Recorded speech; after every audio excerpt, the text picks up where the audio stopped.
ભરૂચના સોનેરી મહેલથી એદ્રુસ રોડ વિસ્તારમાં પાણીની લાઇનમાં ફોલ્ટ થતા છેલ્લા 10-12 દિવસથી રહીશોને ભારે હાલાકીનો સામનો કરવો પડી રહ્યો છે। જૂના ભરૂચ સોનેરી મહેલથી એદ્રુસ રોડ વિસ્તારમાં પાલિકાની પાણીની લાઇનમાં ભંગાણ સર્જાતા પાણી માટે લોકો વલખા મારી રહ્યા છે।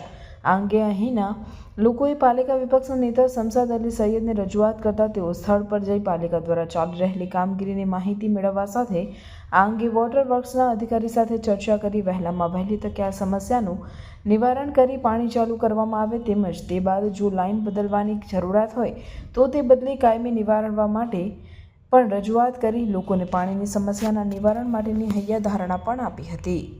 ભરૂચના સોનેરી મહેલથી એદ્રુસ બાવા દરગાહની આસપાસના વિસ્તારોના અંદર છેલ્લા 1 મહિનાથી પાણીની સમસ્યા ખૂબ જ હતી અને છેલ્લા 15 દિવસથી નગરપાલિકા વોટર વિભાગ દ્વારા અહીંયા પાણીની લાઇનની કામગીરી ચાલુ છે।